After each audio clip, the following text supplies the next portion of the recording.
Hello and welcome to Sunday Run Day, the podcast. On this week's episode, we have a runner who is part of a special kind of running community. He's a charity runner. Now, charity runners, they're out there, they're raising awareness and funds for causes that matter. And every run that Alex has done, he has helped raise those funds. And first of all, I'd like to say, welcome to the show, Alex. Thank you so much. I'm super glad to be here.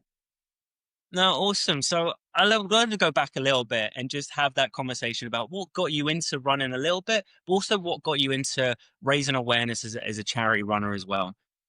Yeah, so I've struggled with my weight for most of my adult life. I In 2017, my wife was diagnosed with colorectal cancer, stage 4 colorectal cancer. So it was really bad, as you can imagine. We have at that time, a 3-year-old son. And we went through a 16-month cancer journey where she went and did 25 rounds of chemo, 50 rounds of radiation, multiple surgeries, multiple hospitals, a couple clinical trial um, processes. So it was just a really long and terrible journey. After 16 months, unfortunately, she passed away. And as you can imagine, being a dad with then a 4-year-old son, it crushed me. Yeah. And um, the the piece about it, I think, that changed for me is my son shouldn't lose another parent because I couldn't take care of myself.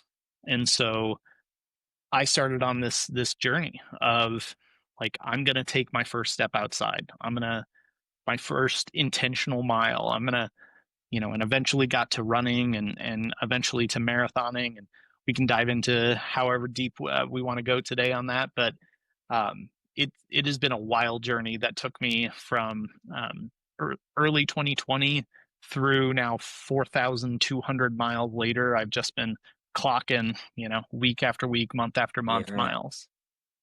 Wow, that's an incredible story. My heart goes out to you as well. Is Yeah, such a traumatic time for not only yourself but your son as well. And I can't imagine what you were going through. But to get that mentality for yourself to go, you know what, I'm gonna get into running and get into fitness and really be there for my son in a moment where he needed it, and as much as maybe you needed it as well, to be out there and give your mind that moment of being out of running is such a really difficult time for yourself. Yeah, it was an outlet I didn't even know I needed. As we were going through that 16 months of her treatments, like, I was focused on her. I was focused on being her caregiver and being a parent to my son and being the primary parent. Um, it's Once she was gone, like, it's a whole different world to be a single parent and to take on all of those responsibilities and the time for myself I needed for me to be a better dad, to be more present, to be a better just person in general, I think.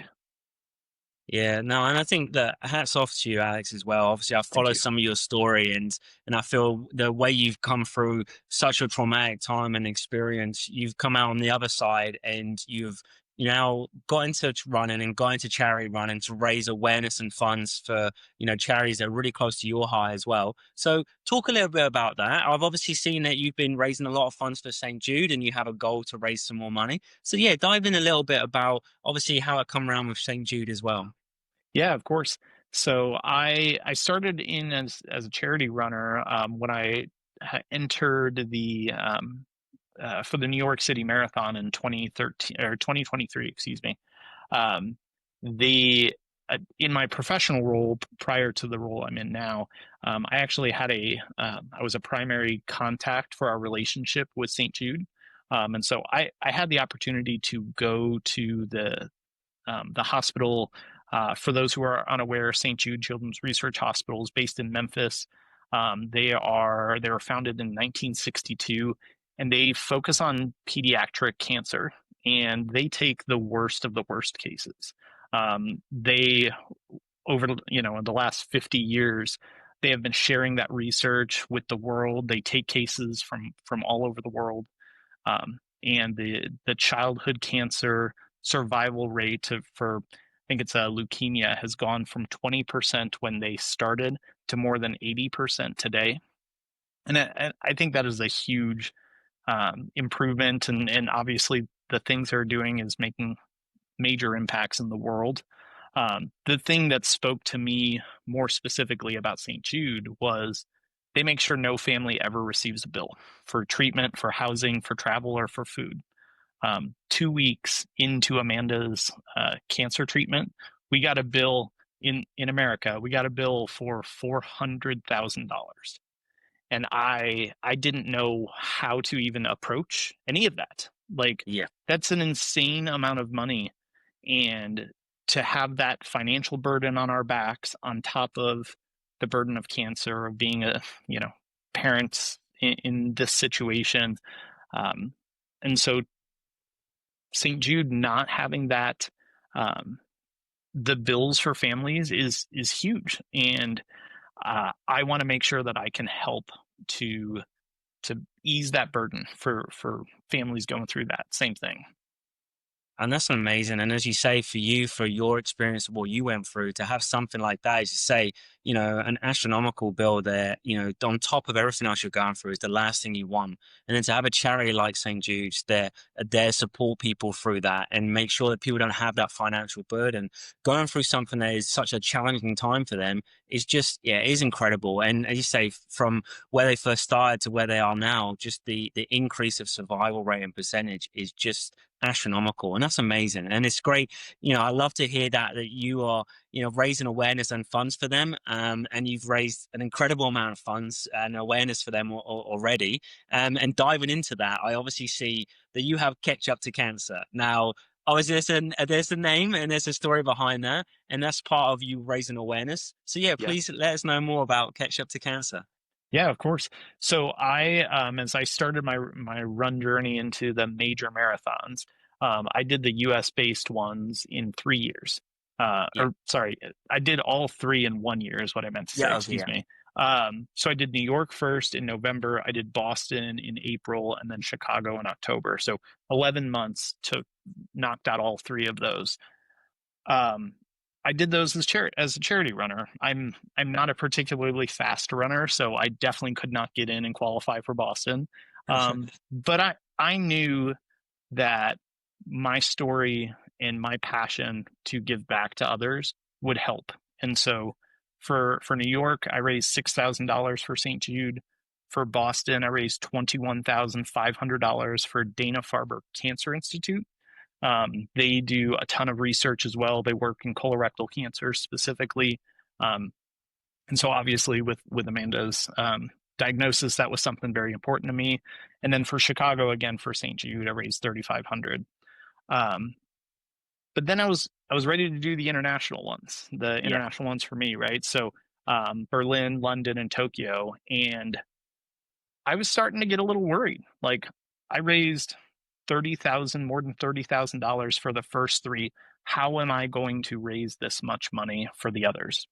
And so I committed to $26,200. Obviously, the marathon distance, um, but over the course of those three races to St. Jude, $26,200. Wow. So I'm racking my brain. I'm working to fundraise for Berlin. That was I just completed that about a month or so ago, um, and I was like, how can I raise this money? It felt like my friends were kind of tapped out. They'd had all, like, I'm just asking over and over for a year. Um, and so my now fiance and I, we went to a parade in town last year in the city we live in, and we swore somebody was handing out ketchup packets. We're like, man, wouldn't that be funny if somebody like handed out ketchup packets at a parade? And so we kind of like brushed it off, right? Um, and about a month before the parade happened this year, I went and looked up, and it was $50 to enter in the parade. I'm like, for $50, we can just hand out ketchup packets. That'd be real funny. And I was mowing the lawn and thinking about, like, how can I use this silly, ridiculous idea of ketchup, and how can I use it to raise awareness and raise funds? And mowing, mowing, pushing the mower, and it clicks. Ketchup to cancer. And I stop the mower and I run inside and I tell my fiance, ketchup to cancer. And she's like, what are you talking about? And I say it slower, catch up to cancer. And then it clicks. How, how can we take this condiment? Which, side note, I hate ketchup. I think it's disgusting. It should just go in the trash, right? Um, but how can we do something with this and catch up to cancer? And then, so I created an Instagram account, and then I made some merch, right? And I bought 5,000 ketchup packets, which was pretty inexpensive, amazingly. It's like a restaurant supply store. Um, and then we like stickered 5,000 packets with a QR code, and we did the parade and handed out 5,000 ketchup packets. And now, since then, like the following and the connections that I've made in the run community is just amazing, and all because I hate ketchup. And also I hate cancer more. And so yeah, that's ketchup to cancer. I absolutely love that. It's such an amazing story. And I think, yeah, for you, you've gone through that stage of wanting to be that charity runner and fundraising and raise so much funds and awareness. And then you want to continue on that. And it's not Right. just about the running for you, it's about the awareness and raising that money. And to find a way, another way of continuing. And I absolutely do. I love the catch up to cancer. I'm not the biggest fan of ketchup myself. So Yeah. I love that idea. And I love the way that you've gone about it, and you're trying to promote it in a way of that it is about, trying to raise those funds and awareness. And yeah, I'll really hats off to you. It's a great idea and Thank you. really well done. As I say, for anyone listening or watching, go on Instagram, make sure you follow Alex, Catch Up the Cancer. And my next question as well is, Yeah. I'd love to ask how to get people involved in this as well. Like, if people want to get listening, they want to get involved to help you fundraise, how can they do that? Yeah, definitely follow me on Instagram. That is my kind of primary channel. I do have a website as well, catchuptocancer.com. There are links directly to my London fundraising page. For London specifically, I've committed 10,000, and then there's another 10 for Tokyo, which I'm hoping to do in 2027. That's where we're kind of looking on the calendar, but um, the London Marathon is in late April, so I'm kind of really starting to gear up fundraising right now. And um, yeah, so catchuptocancer.com and on Instagram are kind of my primary areas to check me out. No, awesome. I'll make sure to get some people on there and check out, because yeah, it's such an amazing journey that you've come on, and to raise awareness and funds. And touching back on obviously your running journey, and I love that you mentioned that, yeah, you're not the fastest runner, so you're not going to qualify for Boston. But I think do yourself an injustice as well, because running's not always about being the fastest runner. It's about, the community and people being there and supportive, and what you're doing of raising awareness, is massively important. And I feel like, I'm so lucky to have you on the show to touch on about the charity runners, because people out there that run for charities, just as I say, make amazing awareness and lots of funds for it. But I think for you, that you've gone there, you've done Boston, you've raised an incredible amount of money, and to raise awareness at the same time is amazing. But with your running journey, what have you really enjoyed about it? And sort of, with the marathons that all have different challenges, but what's been, highlights of it, and also some of the lowlights of the runners? Yeah, that's a great question. I think the thing about running that has been so amazing for me is just the alone time. The hours on your feet, right? And you're in your head and you're understanding your body better. And it has been a really good mental clarifier. Like I feel like I am more creative. Um, I'm a better partner. I'm a better dad. I'm just better and more present when I've had my run. And I've run once now since Berlin, which again was about a month ago, and I can tell like I need that run to just like reset my my brain a little bit, and so Yeah. um, So I think that's the thing I've enjoyed with the actual physical part of running. With Catch Up to Cancer, the run community that I have been able to embrace and experience is outstanding. I in my personal account, I had nothing like that. I'd had maybe three or four friends that I kind of made um, from Instagram, but nothing like this. I think people they understand that, to your point about charity runners, like they are making a difference in the world. And yes, I am putting 400 plus miles on in a marathon training cycle, but I'm also fundraising $10,000 on top of that, and um, so I think that's a really sense of pride as a charity runner. And in especially in Boston, charity runners get a lot of crap for just, they're taking spots from the elites, right? And I think the challenge to that is their charity runners are the reason some of these marathons, like London, I just saw a post today, they raised 87 million pounds in fundraising for the last marathon. It's an insane amount of money. Crazy. It's crazy. So yeah, all of that to say, I think the journey for me of the run community, my physical fitness has been super fantastic. I think the struggle has been a little bit in the time commitment. Marathoning is it's not for the faint-hearted. I'm 41. I have a 10-year-old son myself. My fiance has a 10-year-old daughter, and so that's family time that I'm missing.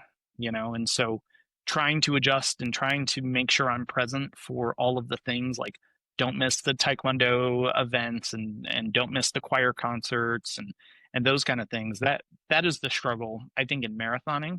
Um, running a 5K, running a 10K, that's a very different experience, time commitment.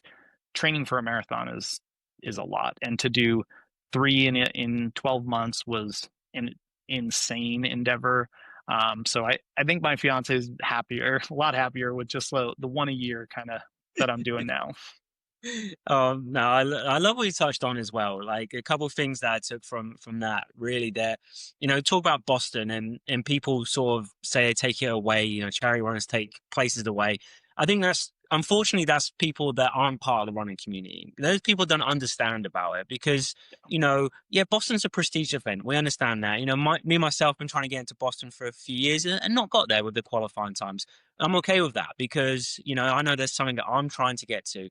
But people that go out charity work, what people don't understand is not only you're training for the marathon, like you say, you're actually trying to raise funds. And there's many things that you're doing, not only with training and running, you're Hmm. going out there trying to raise awareness, raise funds in whatever way you can to try and get this money for amazing causes. And all these charities, like you say, with London raising an astronomical amount of money, all these charities benefit from people like yourself that are able to go there, raise the funds, but also run. And the run is the bonus, right? The run's on top Yep. of that. You've done such incredible work. When you get to that start line, for me, when I get to a marathon start line, I do have those emotions of like, geez, I've worked really hard to get there. But for some Hmm. charity runners like yourself, it's a little bit extra special because you've worked really hard to get to that start line for not only the run reason, but the charity side of things and the raising the money. So, Yep. really hats off to you. And I can understand juggling everything, I say marathon training with a family, trying to do everything you're doing, plus trying to raise awareness and funds.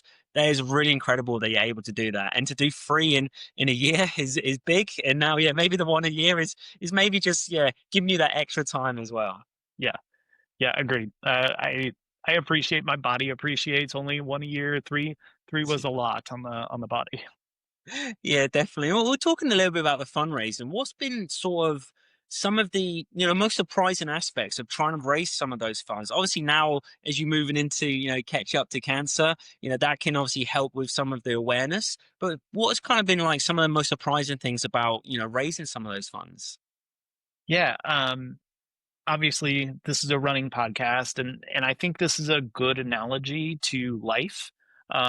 Is you never know who's on your sidelines, whether that's in, you know, physically at a race, whether that's they're just watching you on social media, they're just, somewhere in your life, these people are paying attention to you and you matter to them.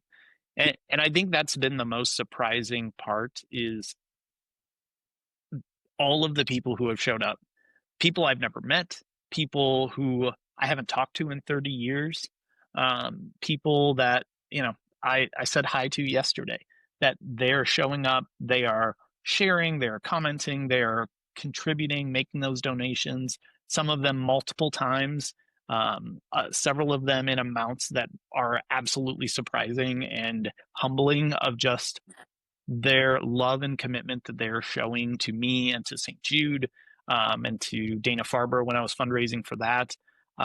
It it really is just uh, I'm like in awe. I think is the way to say it is there are just so many amazing human beings out there, and I'm very very lucky to have an army of amazing people who have discovered me through Catch Up to Cancer or just in my life, and I'm forever grateful to those people.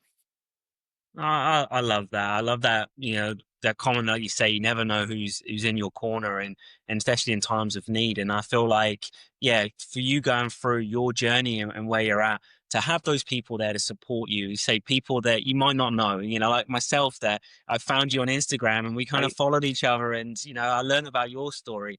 And, for me to be able to help you in any way to show awareness and, obviously, help you fundraise and donate some money to your cause. It's such an amazing cause. It is amazing for myself, but also, yeah, to know that you're out there and people are there supporting you and to have that community.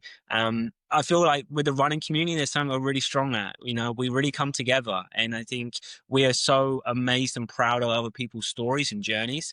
Myself, I love it. I love to chat to people. I love to hear their stories and their journeys because, it is all about, an individual story, but a community that comes together to bring that to life. And yeah, I think that's amazing. Really good. Thank you. So obviously you mentioned about Berlin. I wanted to Yeah. just touch on a little bit about your Berlin experience. Obviously you've done, as you say, you've done the three in America, New York, Boston and Chicago. You've recently done Berlin as well. And that's how I sort of come about your story. I seen you there in Berlin. So how was Berlin? How did it feel? I know the temperatures were a little bit warm. They were rough. I will say Berlin had never been on my radar as a place to travel to. I absolutely loved the city. It was a fantastic experience. The restaurants, the culture, the history. Unfortunately, we visited a couple of places while we were there that just humble you and just tear at your heart, I think. Um, but the actual race, I was in one of the last waves. So it was 81 degrees when I crossed the start line.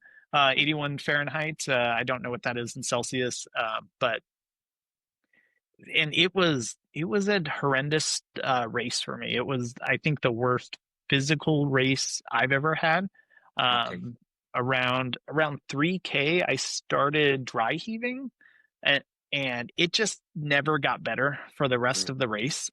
And so that was a real um, sign of grit and perseverance for me. There's a song I like to listen to on my runs that it's a song by Fall Out Boy called Champion, and one of the lines is, "If I can live through this, I can do anything." And that was one of the songs I listened to while Amanda was going through her treatment. If I can live through this, if I can get through this, I can do anything. And that's been kind of my motto in races and in marathons is like, if I got through that, I can do anything.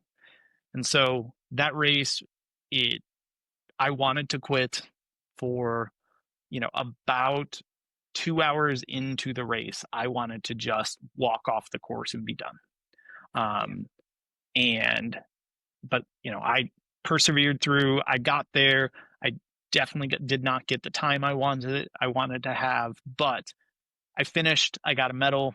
I am insanely proud of myself for not giving up. And that's something that I think we as runners struggle with a lot is when you're not going to get your race time, when you're just in your head for hours on how are we going to do this? We can just give up, we can just quit, and luckily, and I'm proud that I didn't. So Oh, look, and for sure, I think it is that. Sometimes we have our goals, really want to achieve those goals, but also when we get to the end and when we realize that we got there and we got to the finish, we do reflect a little bit. And I've been in a situation like yourself where, yeah, I feel like I'm done. I don't want to do this anymore. Why am I doing that?